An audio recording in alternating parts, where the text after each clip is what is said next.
Hello viewers, আসসালামু আলাইকুম। আশা করছি সবাই ভালো আছেন। আজকের ভিডিওর মাধ্যমে আমরা আপনাদেরকে একটি নতুন বিষয় জানাবো। সেটা হচ্ছে আপনারা অলরেডি থাম্বনেইল দেখে নিশ্চয়ই বুঝে গিয়েছেন যে আমাদের আজকের ভিডিওটা কী বিষয়।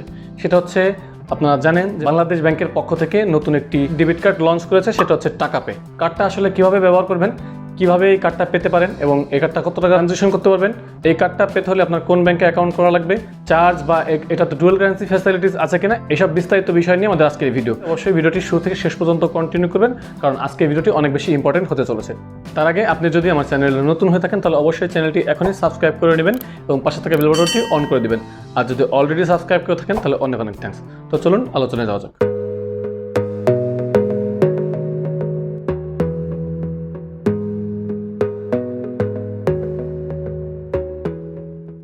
আপনারা দেখতে পাচ্ছেন যে আমার হাতে একটি কার্ড রয়েছে। এটা কিন্তু একটি ব্যাংকের ভিসা ব্র্যান্ডের কার্ড।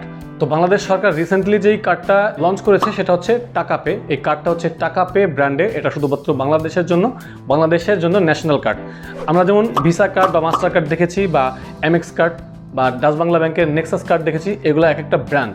আপনার ভিসা একটি ব্র্যান্ড, মাস্টার কার্ড একটি ব্র্যান্ড, এমএক্স একটি ব্র্যান্ড, দেন হচ্ছে নেক্সাস একটি ব্র্যান্ড। এই বিভিন্ন ব্যাংক থেকে বিভিন্ন ব্র্যান্ডের কার্ড দিয়ে থাকে। তো এটা হচ্ছে বাংলাদেশে নতুন একটি কার্ড লঞ্চ করেছে সরকার, সেটা হচ্ছে টাকা পে। এই কার্ডটা আপাতত আপনি ডেবিট কার্ড ক্যাটাগরিতে পাবেন, পরবর্তীতে এটাকে ক্রেডিট কার্ড হিসেবে আসার সম্ভাবনা রয়েছে, তবে এখনও এ বিষয়ে নিশ্চিত কিছু জানা যায়নি। দেন আমরা যদি আপডেট জানতে পাই তাহলে অবশ্যই আপনাদেরকে জানাবো বা আপনাদের সাথে শেয়ার করব। আচ্ছা, তো প্রথমে বলি এই কার্ডটা আপনি কীভাবে পাবেন। নর্মালি আপনি যেমন কোনো ব্যাংকে অ্যাকাউন্ট, ধরুন আপনি যদি ইসলামী ব্যাংকে বা ডাচ বাংলা ব্যাংকে বা কোনো ব্যাংকে অ্যাকাউন্ট করে থাকেন, ব্যাংকে অ্যাকাউন্ট করার পর আপনি কিন্তু ভিসা কার্ড পাচ্ছেন। ইসলামী ব্যাংকের পক্ষ থেকে এখন যেমন হচ্ছে এরকম ভিসা কার্ড দেওয়া হচ্ছে। তো এই ভিসা কার্ডগুলো যেমন ব্যাংক থেকে দেওয়া হয়, সেখান থেকে আপনি চাইলে কিন্তু ক্রেডিট কার্ড বা মাস্টার কার্ড নিতে পারেন। সেই রকমই বাংলাদেশ ব্যাংক থেকে এখন নতুন যে কার্ডটি লঞ্চ করেছে টাকা পে, এই কার্ডটি আপনি চাইলে নিতে পারবেন যে কোনো ব্যাংকে অ্যাকাউন্ট করার পরে। সেই ব্যাংক যদি টাকা পের সাথে লিঙ্ক থাকে, অর্থাৎ টাকা পে এই কার্ডগুলো যদি তাদের সাথে যুক্ত থাকে বা সংযুক্ত থাকে, তাহলে তারা ওই টাকা পে কার্ডগুলো দিবে এবং আপনি সেই কার্ড থেকে ব্যাংকের সকল সুবিধা পেতে পারেন। তবে এই কার্ডের ট্রানজ্যাকশন লিমিট কত, প্রতিদিনের বা প্রতি মাসের, এই বিষয়ে এখনও নিশ্চিত কিছু জানানো হয়নি। পরবর্তীতে আমরা জানলে অবশ্যই আপনাদের কাছে টিউন আপ করবো। এরপর হচ্ছে এই কার্ডটিতে ডুয়াল কারেন্সি ফ্যাসিলিটিস পাবেন কিনা এই বিষয়ে। আচ্ছা, তো এখনও কিন্তু আমরা জানি যে কার্ডটি যেহেতু খুবই রিসেন্টলি লঞ্চ করেছে, কার্ডটি এখনও অ্যাভেলেবেল না, সব ব্যাংকের হাতে এই ইনফরমেশনগুলো আসেনি। আসলে এটা ডুয়াল কারেন্সি ফ্যাসিলিটিস পাওয়া যাবে কিনা। যদি বাংলাদেশ ব্যাংকের পক্ষ থেকে ডুয়াল কারেন্সি ফ্যাসিলিটিসটা এই কার্ডে অ্যাভেলেবেল দেওয়া হয় তাহলে অবশ্যই সেটা ব্যবহার করতে পারবেন। তবে সে বিষয়ে এখনও জানানো হয়নি, শুধুমাত্র ডেবিট কার্ডের বিষয়ে জানানো হয়েছে। আর এই কার্ড দিয়ে আপনি সকল এটিএম বুথ থেকেই টাকা তুলতে পারবেন যেখানে টাকা পে অ্যাকসেপ্টেড থাকবে।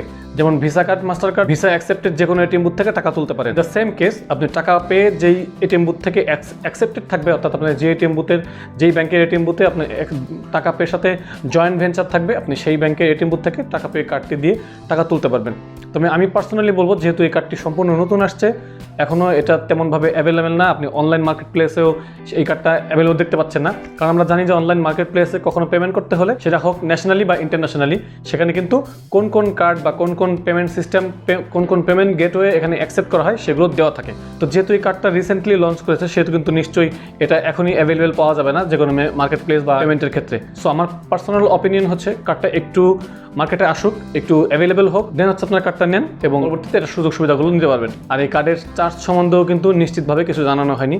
তবে আমরা সাধারণত ভিসা কার্ডগুলো যেমন দেখেছি, কোনো ব্যাংকে 300 বা 350 টাকা চার্জ করে ইয়ারলি, বা 400, 450 এরকম 300-400 টাকার মধ্যেই ডেবিট কার্ডগুলো সাধারণত 300-400 টাকার মধ্যেই চার্জ করে থাকে।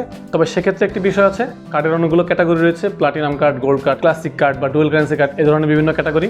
তবে ক্যাটাগরি ওয়াইজ কিন্তু চার্জের ডিফারেন্স থাকবে। ক্লাসিক কার্ডগুলো সবথেকে কম থাকবে, দেন হচ্ছে গোল্ড কার্ডগুলো আরেকটু বেশি, প্লাটিনাম কার্ডগুলো আরেকটু বেশি, বা ডুয়াল কারেন্সি কার্ডগুলো। তো যখন এই কার্ডের ক্যাটাগরিগুলো আমাদের হাতে আসবে, যে কী ক্যাটাগরিতে এই কার্ডগুলো দেওয়া হচ্ছে, তখন আমরা এই বিষয়ে ইনফরমেশন জানতে পারবো যে কার্ডের ইয়ারলি সার্ভিস চার্জ কত রাখা হয়েছে বা কোনো ইস্যু চার্জ আছে কিনা। তো আপাতত এ পর্যন্ত ইনফরমেশন আমরা দিতে পারছি। পরবর্তীতে এই ইনফরমেশন যারা আপডেট করা হয় আমরা অবশ্যই আপনাদের সাথে শেয়ার করব। তো ভিডিওটি ভালো লাগলে অবশ্যই একটি লাইক দেবেন, ফ্রেন্ডদের সাথে শেয়ার করবেন। আর মোবাইল ব্যাংকিং বা কার্ড রিলেটেড যে কোনো যাবতীয় ভিডিও পেতে আমাদের চ্যানেলটি ভিজিট করতে পারেন।